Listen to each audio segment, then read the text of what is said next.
Unless puntahan nyo ako. Ayan.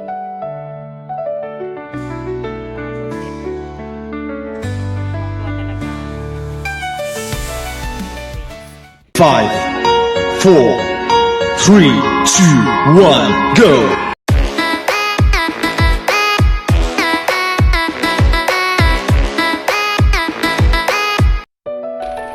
Hello everyone, good morning! Welcome back muli sa ating munting channel.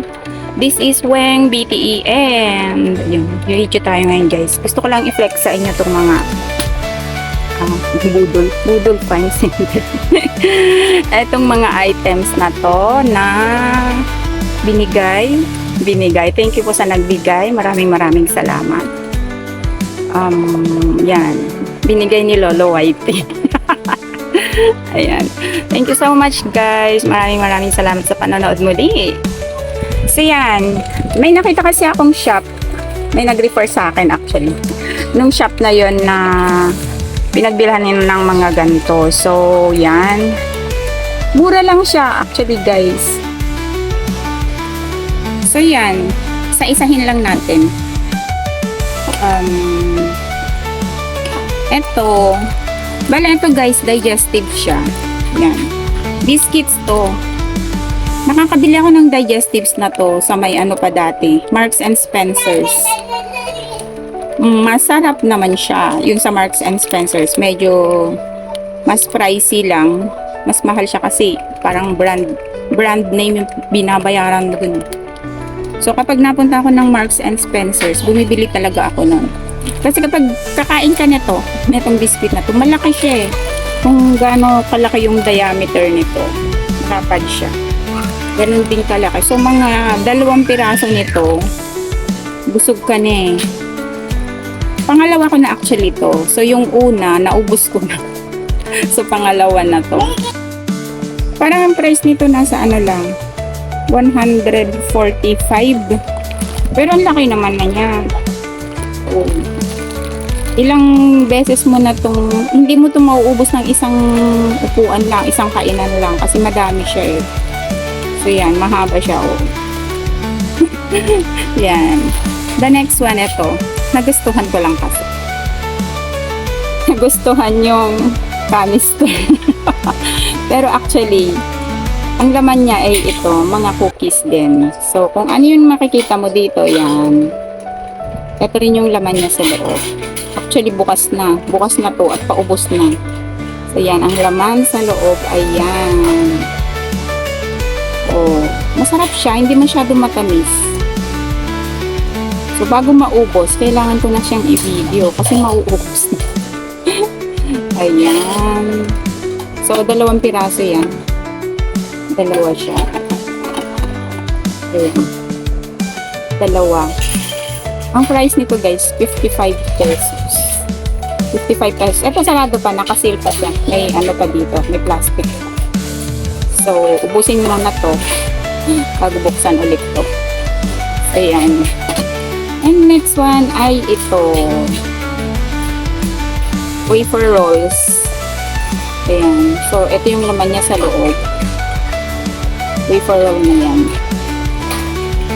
Isang hazelnut. Ay, anong flavor to? Tama, ito hazelnut. Yan. Tapos itong isa is chocolate flavor. Ito yung mahilig ako sa sweets. Hindi naman. Mas sweet pa rin ako.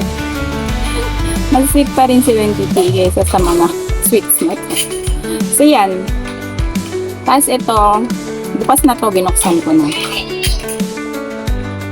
Kasi para dapat kay Rowan to kasi kaya lang sobrang tamis kaya hindi ko siya masyadong binibigyan ng ano. Tapos yung laman niya sa loob 3 pirasong ganito. Ayan, naka-individual pack pa rin siya. Hindi ko na maalala kung ilang piraso yung laman nito sa bawat pack. Parang 15 yata. 15 or 12 ganun. So, 3 siyang ganito. Yung isa, ito na siya, bukas na. So, ganito yung laman niya. Ayan. Binigyan ko na si Rowan na ito eh. So, yan. Ganyan siya. Parang stick o lang. Social. Ayan. Yan ang laman niya sa loob. Masarap naman siya. Medyo sweet. Sweet lang. So, yan. So, yan. 3 packs sa loob ng isang lata. Nagustuhan ko rin dito yung canister. Doon ako sa canister after. Kaya bumili. Kasi gusto yung canister. Ayan. Pero masarap naman siya. Ayan. Ito hindi ko pa natikman kasi sarado pa siya. Hindi ko pinabuksan. Hirap naman pagsabay-sabayin. So, ayan. And then, mayroon pang isa. Ito. Dubai Chocolate Kunafa Pistachio. Ayan. Guys, ang sarap nitong chocolate na to. Nung tikim ko nito, pinatikim lang ako ng anak ko eh. Sabi ko, wala na ba?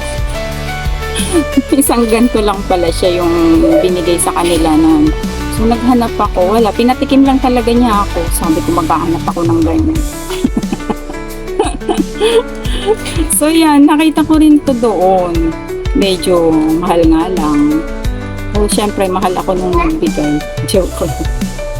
Medyo mahal nga lang siya. Pero, worth it. Kasi, to satisfy my cravings.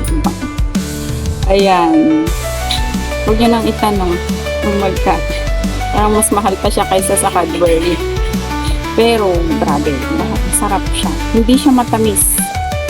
Hindi siya matamis, guys. Ito yung laman niya sa loob. Sarado pa ito. Hindi ko pa siya pinipasa. Nakaano pa siya sa loob. Nakasil. O golden pa yung seal niya. Ayan. Luxury chocolate. Sarado pa siya. Hindi pa siya nabubuksan. Pero ngayon na video ko na, malamang ubos ka agad. Ang sarap nito, guys. Walang panama sa akin yung mga. Nagsawa na ako sa Toblerone. Saka Snickers, Cadbury. Hindi na ako masyadong nakain mo. Ito naman yung chocolate kung bago ko ngayon. Masarap siya. Grabe. Try nyo maghanap ng ganitong chocolate. Hindi ko sasabihin kung magkano presyo niya. Kayo nang bahalang humusga. Tikman nyo muna bago nyo husgahan kung worth it ba yung presyo or sobrang mahal. Basta. So, yan. Ayan, guys. Yung gusto kong i-share sa inyo. Share lang sa video, ne. Share lang sa video. Kasi hindi ko naman iaabot sa inyo tong mga to. Unless puntahan nyo ako. Ayan. Tapos, ito. Tuwang-tuwa talaga ako nung makita ko. Anyways. So, yan. Thank you so much for watching. Maraming salamat. Ayan, maraming salamat. Thank you sa nagbigay. maraming salamat sa nagbigay. Napaka-generous. More blessings to come. Ayan. Ito man, guys, mga simple blessings lang na nare-receive natin. So, gusto ko lang i-share sa inyo kung anong mga blessings na to. Sana all may blessing. Thank you so much for watching. See you again in my next video. Weng BT is saying bye-bye for now. Ayan. Bye-bye, everyone. Love you all. Keep safe and God bless. Mwah, mwah, mwah. Love you guys. Thank you so much. Smile in your heart. You brighten my day, showing me my direction. You're coming to